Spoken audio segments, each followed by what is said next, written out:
Behind the facade of innocence, darkness lurks, a world where truth is twisted and loyalty is demanded. They prey on the vulnerable, manipulate the minds, and commit unspeakable acts. Throughout history, cults have cast long shadows. They promise salvation, but deliver damnation. Welcome to the world of cultish crimes.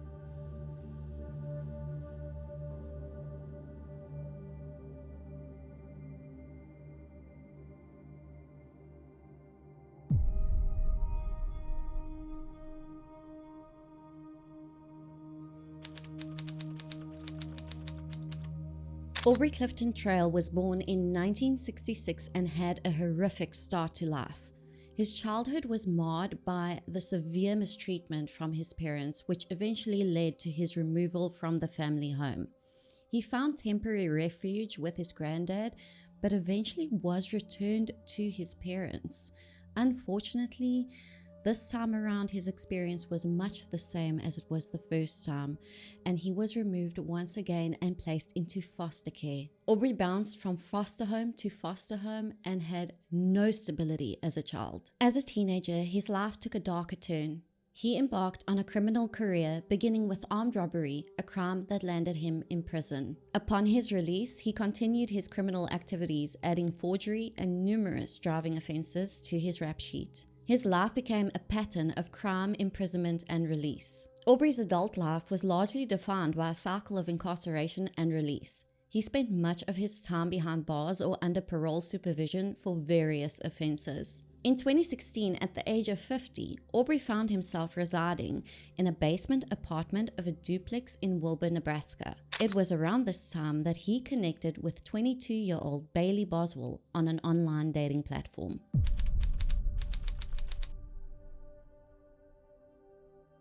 Bailey Boswell was born on February 26, 1994 in Iowa, and she had a traumatic childhood. When she was just a toddler, her father was murdered, and this, of course, left a lasting impact on her life. Nevertheless, Bailey excelled in sports and even received a college basketball scholarship. During her college years, Bailey entered a tumultuous relationship with a man who subjected her to physical and emotional mistreatment. This escalated, leading to forced involvement in illegal activities like prostitution. As a result of the trauma, Bailey turned to substances and alcohol and eventually dropped out of college.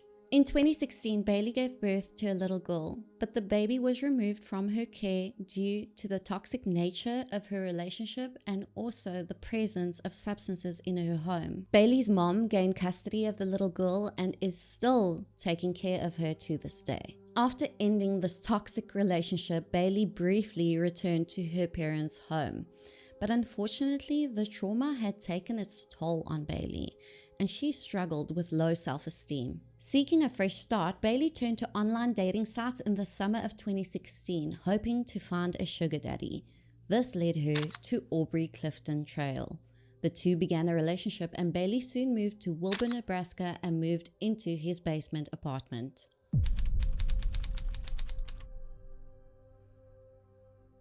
Whether Bailey realized it at the time or not, her life was about to take an even darker turn because she was about to become part of Aubrey's vampire cult. While we only know of 5 members of this cult, including Bailey and Aubrey, it is rumored that the cult was much larger. Aubrey targeted vulnerable women, those who had experienced trauma and were susceptible to manipulation. He would lure them into his web through a sugar daddy arrangement, promising financial support. Once ensnared, he would reveal his twisted beliefs, claiming to be a vampire with supernatural abilities like flight and mind reading. His followers, who he called witches, were expected to adhere to all of his bizarre rules, which included being naked in his presence, and they also had to call him daddy at all times. He called Bailey his queen witch, and she actively participated in recruiting new members to help her and Aubrey with their criminal activities. Aubrey's sexual encounters with his followers were disturbing and often violent.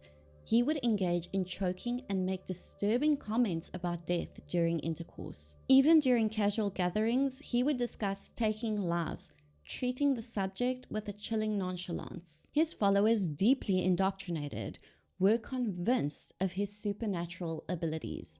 They hung onto every word he said, and they truly believed that he was a vampire with extraordinary powers. Aubrey's dark influence over his members reached a new level of depravity. He began to indoctrinate them with the belief that they could enhance their supposed supernatural powers by taking human lives. One of his followers, blinded by his twisted ideology, even agreed to do this, but ultimately failed to carry out the heinous act. But while the other followers hesitated, Bailey, the Queen Witch, embraced Aubrey's sinister vision, and together they devised a diabolical plan to lure an innocent victim to her death.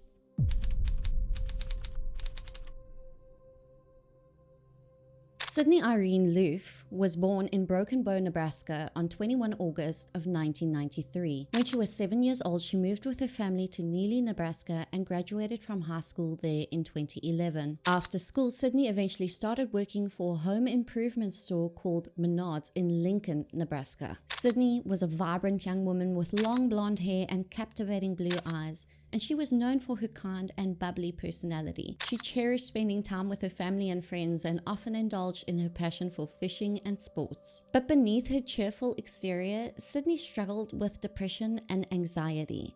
She also grappled with her sexuality and eventually came to terms with the fact that she was attracted to women. By 2017, at the age of 24, she longed for someone special to share her life with. She turned to Tinder, an online dating platform, hoping to find someone with similar interests.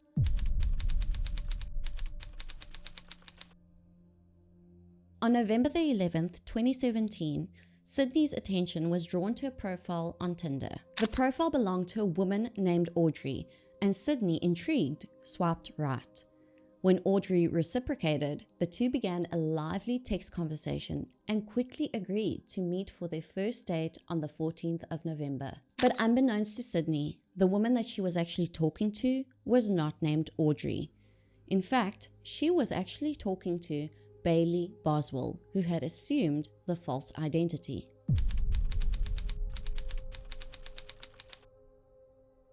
On November 14th, just hours before Sydney and Bailey's planned date, Aubrey and Bailey checked into a hotel close to where Sydney worked. Despite her growing fascination with Audrey, Sydney remained blissfully unaware of the danger that lurked beneath the surface. Bailey picked her up and took her to the basement apartment she shared with Aubrey. Aubrey, however, was absent, having checked into the hotel earlier that day. Sydney really enjoyed the date, spending time with Audrey, smoking cannabis and sharing laughter. As the night ended, Bailey dropped Sydney off and they agreed to meet again the following evening on the 15th of November. Once Sydney got home, she quickly texted her friend Tara to tell her how much she enjoyed her date. She also mentioned to her how excited she was to meet up with a woman she knew as Audrey the following night.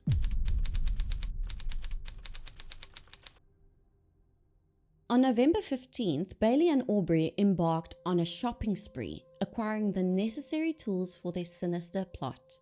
They visited various hardware stores, purchasing items such as a hacksaw, utility knife, wire cutters, bleach, air freshener, protein bars, a thermometer, lighters, a food grinder, drain cleaner, and trash bags. Ironically, Aubrey even shopped at Menards, Sydney's workplace. In a cruel twist of fate, Sydney would walk right past Aubrey that day as she left her place of employment, completely unaware of the horror that awaited her. Before the second date, Sydney posted on Snapchat simply stating, "Ready for my date." At 6:54 p.m., Sydney received a message from Audrey stating that she was outside and waiting for her. Excited for her second date with the woman she knew as Audrey, Sydney rushed out of her apartment, eager to continue her budding romance. Little did she know, this would be her final step into the unknown.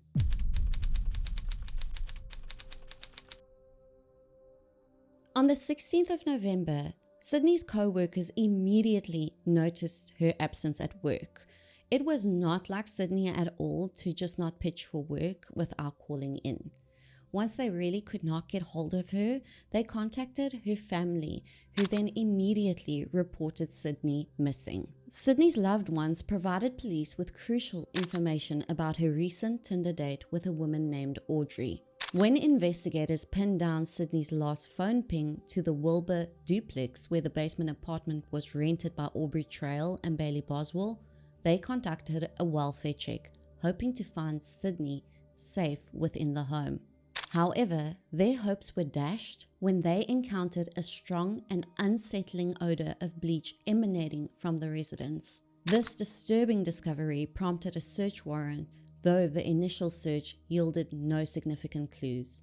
A determined friend of Sydney's took matters into her own hands and went onto Tinder and managed to track down the Audrey that went on the date with Sydney. She even managed to get Audrey's number and immediately went to police to give it to them. As the investigation deepened, it became clear to detectives that Audrey was in fact Bailey Boswell. The connection between the bleach-soaked apartment and the elusive couple began to solidify, forming a chilling puzzle. It was also clear to police that Aubrey and Bailey were on the run. Thanksgiving arrived, casting a somber shadow over Sydney's family. The absence of their beloved daughter and sister was a painful reminder of the uncertainty that hung over their lives. With each passing day, the search for Aubrey Trail and Bailey Boswell intensified. As the couple evaded capture, the mystery surrounding Sydney's disappearance deepened, leaving her family and friends in a state of agonizing suspense. It was like Sydney had just vanished off of the face of the earth.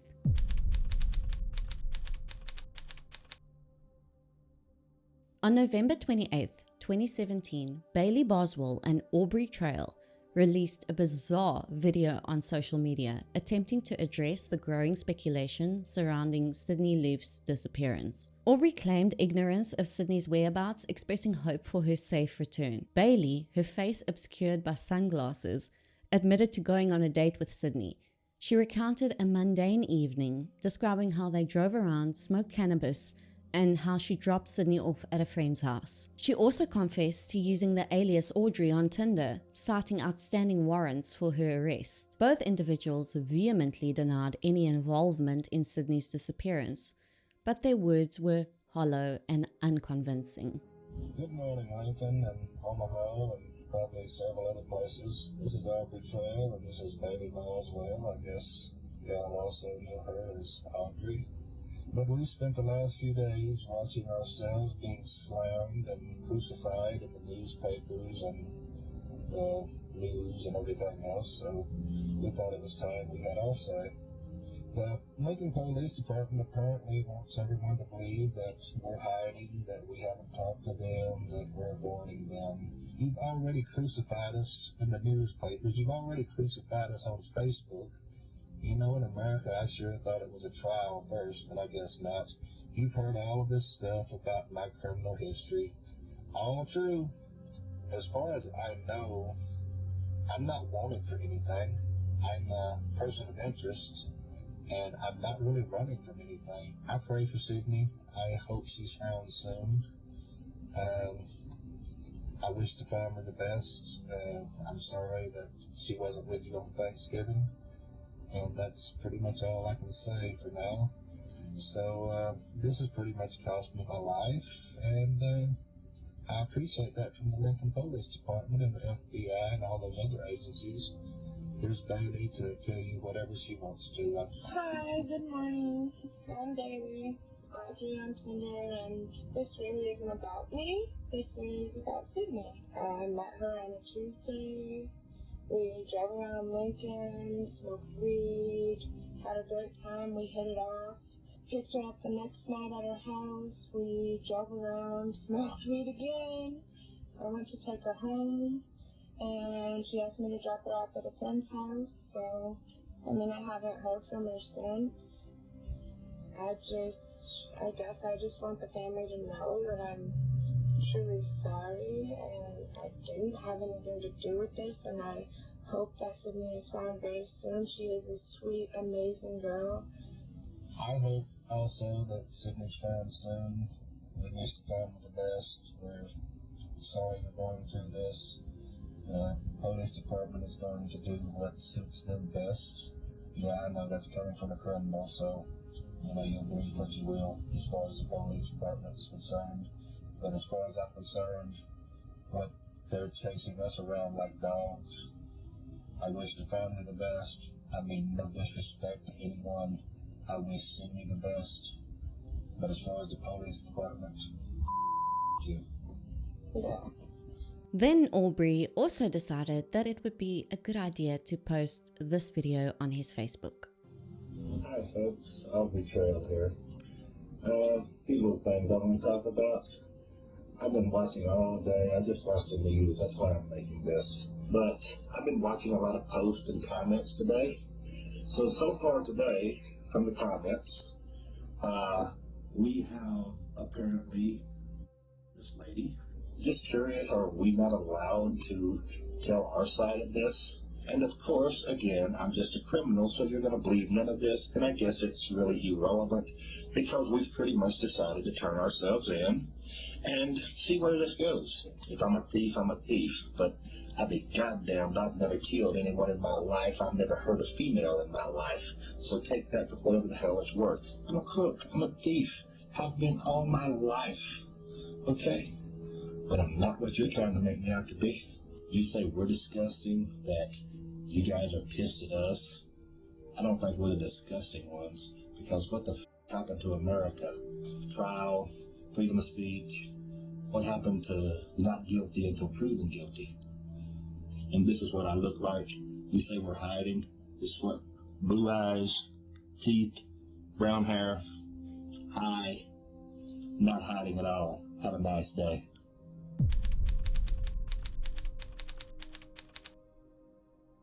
Despite their public proclamations of innocence, Aubrey Trail and Bailey Boswell were apprehended by law enforcement in Branson, Missouri on November 30th, 2017. While police lacked definitive proof at the time, they strongly suspected the couple's involvement in Sydney Loofe's disappearance and believed she had met a tragic end. The arrest was facilitated by fraud charges stemming from a $400,000 scam involving a gold coin that the couple were involved with. Bailey and Aubrey were equipped with maps, sleeping bags, and hiking boots and were believed to be preparing for a hasty escape to Mexico. During his interrogation, Aubrey was extremely arrogant. He denied having any knowledge of Sydney Loofe's whereabouts, and he was also trying to convince the police that Bailey would never cooperate with them. His attempts to control the narrative and play mind games with the investigators were evident. Detectives, convinced of the couple's involvement, meticulously analyzed electronic data from the suspects and the victims' cell phones, using these digital breadcrumbs to piece together the tragic puzzle. And on December 4th, 2017, a grim discovery was made. A severed arm bearing Sydney's distinctive tattoo that read, "Everything will be wonderful someday," was found in a ditch along a path frequented by Bailey and Aubrey. After more than 2 weeks of endless searching for a missing Lincoln woman, her family took to Facebook to announce the news. The body of 24-year-old Sydney Loofe has been recovered. 3 News Now reporter Shantae Passmore is live. Over the following 2 days, 13 of Sydney's 14 body parts were recovered. Tragically, her upper arm and most of her internal organs remain missing to this day.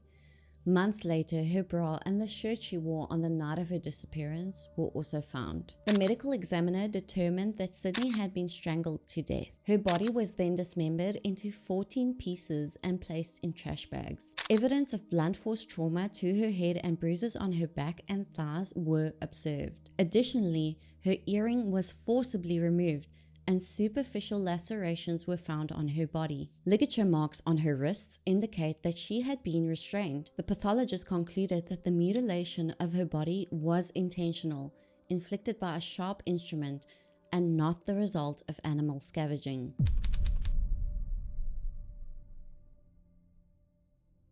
Aubrey Trail and Bailey Boswell faced charges of first-degree murder and improper disposal of human remains. The state of Nebraska sought the death penalty for both defendants. A mountain of evidence linked the couple to Sydney Loofe's horrific end. Hotel records placed them in the vicinity weeks before the crime. Surveillance footage captured them shopping for the tools of their gruesome trade at local hardware stores. Cell phone data pinpointed their movements, tracking them from the hardware store to Sydney's apartment and then to the desolate location where her remains were discovered. The disturbing testimony of multiple women painted a chilling portrait of a cult led by Aubrey and Bailey. These women described a world of domination, manipulation, and dark fantasies. They detailed how the couple recruited young, vulnerable women and subjected them to a twisted lifestyle marked by coercion and constant threats. Aubrey Trail's own testimony, delivered with a chilling calm, offered a twisted narrative of the events. He admitted to a bizarre, sexually charged relationship with Bailey Boswell and described how they had discussed dark fantasies involving taking people's lives. However, he claimed that Sydney's death was accidental, a tragic consequence of consensual erotic asphyxiation. So on November 15th, early evening hours, Bailey picks up Sydney at her house, calls you and tells her that she's on the way This is true. back to Will. This is true. I think the 15th, but yes, So you know they're coming, very true. and Sydney never leaves your place, This is true. except in 6th Garden, This is true. dumped in the ditch. This is true. I can't bring Sydney Loofe back. I killed her. I mean, I didn't mean to, but I did. The last thing Sydney Loofe ever said to me before this little thing started was, "Do you promise I'll be okay?" It's the last thing she ever said to me. Yeah, I strangled Sydney, you know. I was the one holding the extension cord, you know, so. But there was no video at all. Not There was porn, no- not there was no- snuff, not anything. There was no video, there was no other people involved, there was none of that. I mean, there was nobody paid for a fantasy. The $5,000 was just what I just said it was, that I offered it to Sydney, and I wasn't gonna give it to her right there on the spot. It was something she could make over time, you know, if she wanted to participate. You had this all thought out, you had people in place to carry this whole thing out. This Is is that all correct? true. It's all true, yes. You don't act on impulse. Isn't that right? I don't plan everything, but I usually try to plan things out, yes. And you're very careful about how things go down so you cover your tracks. I usually do, yes. And one of the ways you cover your tracks is to use these women, you pay them, you get a little information about them, it's a little bit dirty, and now they're kind of in the palm of your hand, isn't that right? Absolutely. And you claim to have been panicked, is that correct? Pretty much. I think I said more, we didn't know what to do. You're gonna hope somebody buys this? I think I've made it very clear that I don't care what anyone buys. This is what happened. Believe it or don't believe it. I mean, it's totally up to you. Despite his self-serving account, all of the evidence pointed to premeditation. The meticulous planning, the acquisition of the weapons, and the methodical dismemberment of Sydney's body painted a picture of two cold and calculating killers. Today, testimony resumes in a Nebraska murder trial after a bizarre series of events in the courtroom. We've got an update from Wilbur in this morning's top story.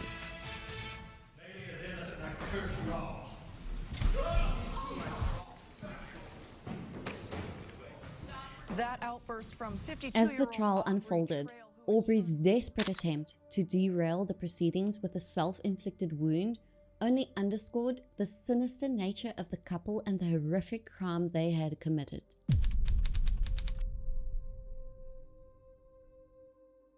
Aubrey Trail was ultimately convicted of all the charges against him. The state's pursuit of the death penalty was supported by many aggravating factors, including the apparent pleasure derived from the heinous crime, the senselessness of the crime, the victim's helplessness, the violence inflicted upon her, and the horrific dismemberment of her body. The defense's sole mitigating factor was the dubious claim that Sydney willingly participated in the deviant sexual acts that led to her demise. Despite this feeble attempt to shift blame, Aubrey Trail was sentenced to death. Bailey Boswell, the co-conspirator, faced trial and was likewise convicted on all charges. In a desperate plea for mercy, her parents implored the 3-judge panel to spare her life for the sake of her young daughter. However, the state successfully argued that the heinous nature of the crime warranted the ultimate punishment. One judge dissented, but the majority decision sentenced Bailey to life imprisonment without the possibility of parole. Currently, Bailey Boswell is incarcerated at the Nebraska Correctional Center for Women, serving her life sentence, and Aubrey Trail still remains on death row. Despite their convictions and subsequent appeals, both have exhausted their legal options. In a shocking turn of events, Aubrey Trail waived his right to further appeals in 2023, requesting that the state expedite his execution. While he claimed this was an act of remorse and a way to apologize to Sydney's family, many believe it to be another manipulative gesture from a man who relished control. Sydney Loofe was just looking for someone special to spend her time with. She was just looking for someone to love. She was so excited after her first date with Audrey, and she was excited to go on another date with her. As she left her home for that second date, there was no way for her to know what would happen to her, and that she was actually walking straight into a cult that would attack her, brutally take her life, and then dismember her. And to think that Aubrey and Bailey did all of this to Sydney just to gain more power, when neither of them had any special powers to begin with. This tragic case serves as a chilling reminder of how dangerous cults can be. It also raises questions about the depths of human depravity. Please let me know what you thought of this case. I'm Inga, and I'd like to thank you for joining me tonight. I'd also like to extend my condolences to the Loofe family, and I pray that you may find healing after this horrific tragedy. Rest in peace, Sydney Loofe.